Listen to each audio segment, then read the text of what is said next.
This is Helen. Helen's a doctor. When COVID-19 hit, she was working here in California at a hospital. Helen's also an asylum seeker. She sought asylum here in the United States, fleeing persecution in Armenia. Asylum is a protection for people like Helen who can't go back home. But in 2021, at the height of the pandemic, Helen's work permit expired. The hospital had to put her on unpaid leave.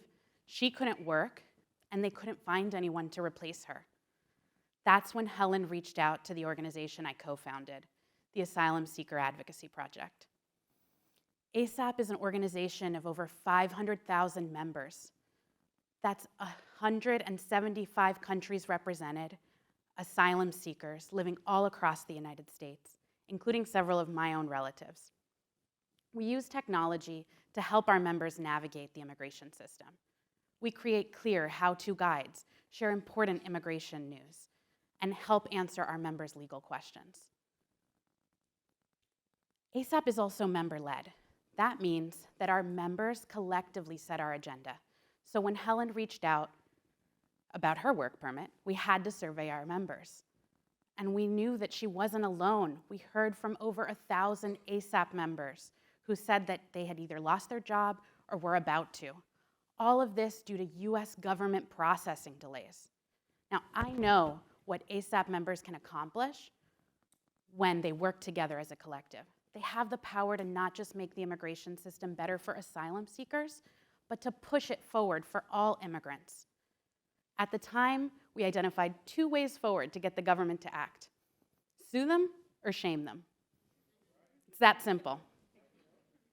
But both of those things are pretty scary for newly arrived immigrants who are asking the US government for asylum. That being said, our members wanted to do it all. They weren't afraid because they were standing together. Helen said, "Sign me up." She became a plaintiff in ASAP's class action lawsuit, demanding the government respond to work permit applications. We worked with her to share her story in the Washington Post. The pressure was on. Within weeks, the government announced expedited processing for work permit applications, but just for healthcare workers like Helen. Helen knew asylum seekers aren't just healthcare workers. They're caregivers, truck drivers, software engineers, and more. She knew that everyone needed someone to fight for them. And so when the government said they couldn't process everyone's work permits before they expired, Helen and other ASAP members hatched a plan. They said, "We don't really need new work permits. Why don't you just extend the expiration date on the ones we already have?" And that's what the government did. Now, this plan helped over 420,000 immigrants.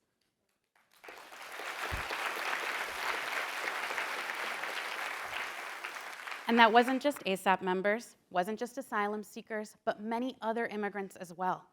Refugees and green card applicants and many others. This group of asylum seekers had identified a solution that helped immigrants, the businesses that employ them, and the communities that rely on them.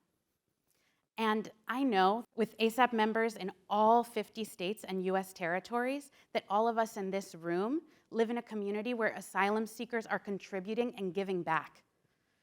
And on that note, I want to take a moment to recognize Dr. Helen Mouradian, who's here with us today. Helen, will you please stand up?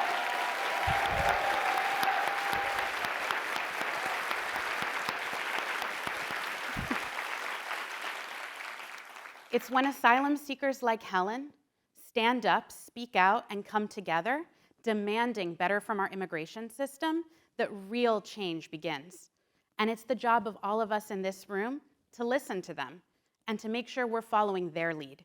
Thank you so much.